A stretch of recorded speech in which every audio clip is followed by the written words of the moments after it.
Bonjour, aujourd'hui pour pallier aux carences du cours de ce matin, je vous ai fait une vidéo de synthèse sur le théorème des valeurs intermédiaires, ou TVI. Donc il va synthétiser un petit peu tout le cours et qui vous permettra de faire plus sereinement, j'espère, les exercices, donc l'ensemble des exercices à faire pour les vacances. Donc, le théorème des valeurs intermédiaires, il sert à savoir si une équation de type f de x égale k, f de x égale 2, f de x égale 4, f de x égale 0, admet 0, une ou plusieurs solutions sur un intervalle AB. Et donc, pour appliquer ce théorème des valeurs intermédiaires, il va falloir que f ait deux caractéristiques principales. La première, il faut qu'elle soit continue, et la deuxième, il faut qu'elle soit monotone. Bien, donc on va voir ça à travers trois cas de figure. Premier cas de figure ici, vous voyez f, j'ai symbolisé en vert, et k, l'équation y égale k, je l'ai symbolisé en rouge avec la droite constante. On a donc un intervalle AB. On voit bien que k est situé entre f de a et f de b, donc il est bien dans l'intervalle où la fonction va circuler entre f de a et f de b.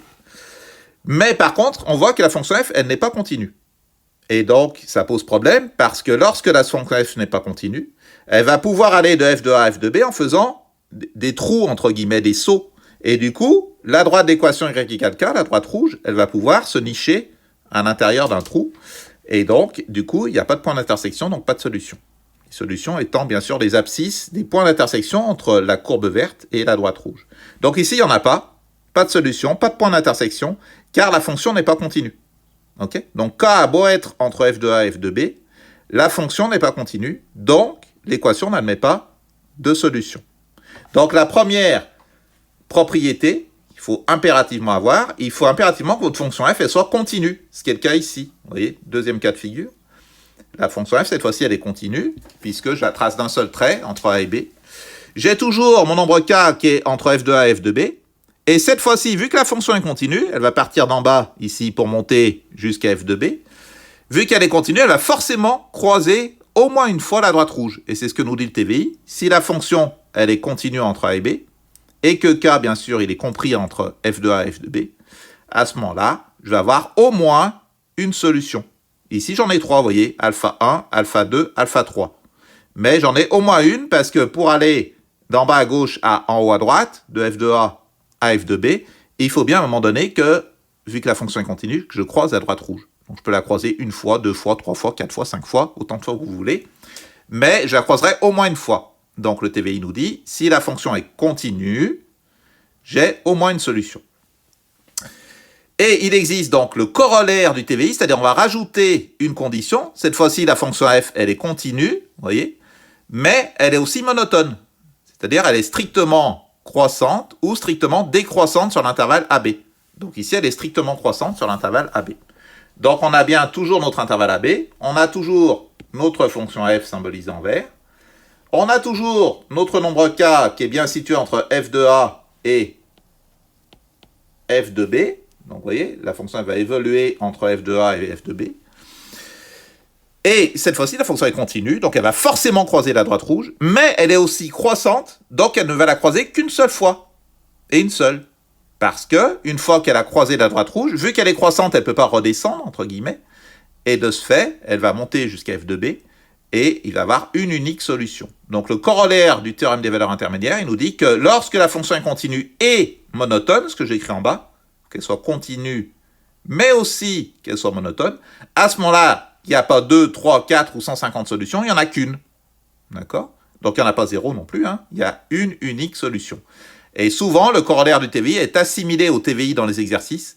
Donc on dit d'après le TVI, on ne dit pas forcément d'après le corollaire du TVI, alors que strictement, on devrait dire d'après le corollaire du TVI lorsque c'est une solution, et on devrait parler du TVI uniquement lorsqu'il y a au moins une solution. Voilà, donc c'est la première chose qu'il faut bien comprendre, c'est que pour appliquer le TVI, pour savoir s'il y a une solution ou au moins une solution, il faut que vos fonctions soient continues.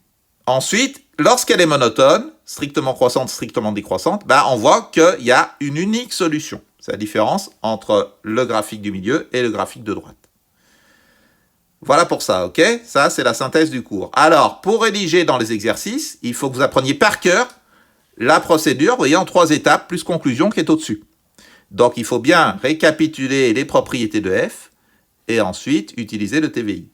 Première propriété, j'écris en rouge, f est défini et continue sur AB. Ok ? Donc, on a vu en dessous, il faut qu'elle soit définie certes, mais aussi continue sur l'intervalle AB.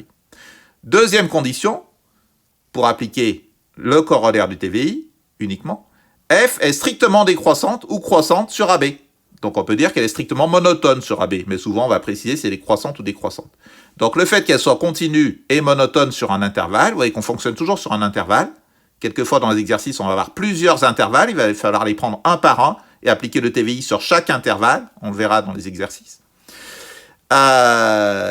Généralement, ce qui nous permet de savoir tout ça, c'est le tableau de variation.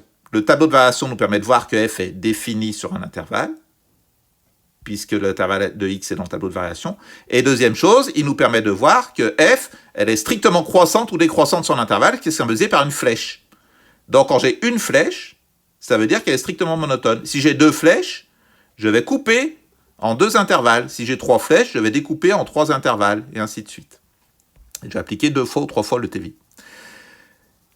Troisième partie de la démonstration, il faut que votre réel K, oui, j'aurais dû mettre K ici au lieu d'alpha, K ici, il soit bien entre f de A et f de B, d'accord? Si je cherche, si f de x, elle varie entre 0 et 5, et que je cherche quand est-ce que f de x égale 3, ça marche, parce que 3 c'est bien entre 0 et 5.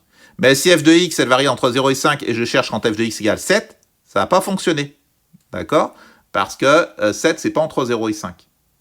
Okay, donc il faut bien que K, il soit bien ici, à gauche, regardez.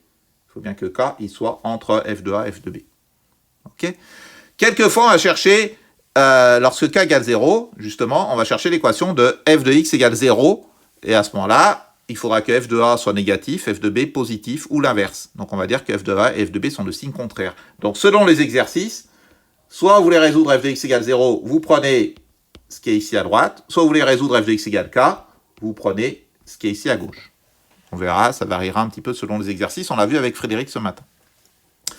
Et donc, si la fonction, elle est définie, continue et strictement monotone, si votre réel, il est bien compris entre f de A et f de B, votre ascenseur, il va bien passer par l'étage 3 s'il va de l'étage 0 à l'étage 5, il passe bien par l'étage 3, il ne peut pas sauter l'étage 3 puisqu'elle est continue, la fonction. Alors, à ce moment-là, on dit toujours d'après le TVI ou d'après son corollaire, généralement on dit d'après le TVI, il existe un unique réel alpha, tel que f de alpha égale k. D'accord? On dit toujours la même chose. Il existe un unique réel alpha, tel que f de alpha égale k, ou f de alpha égale 0 sur AB. À ce moment-là, on dit qu'il y a une unique solution, ou plusieurs solutions, ou au moins une solution sur AB, selon qu'on applique le TVI ou son corollaire. Donc, cette structuration, vous voyez, en 3 étapes plus la conclusion, il faut l'apprendre par cœur et la dérouler dans chaque exercice et sur chaque intervalle de chaque exercice. Okay? D'où l'intérêt de faire l'ensemble des exercices qu'on va tous corriger en vidéo. Pour chaque exercice, vous devrez appliquer le TVI sur chaque intervalle du tableau de variation. Okay? Si une des conditions n'est pas réunie, vous ne pourrez pas appliquer le TVI. Voilà pour ça. N'hésitez pas à me rejoindre par email si vous avez des questions. Hein, vous avez mon adresse mail. Et ce sera tout pour cette vidéo.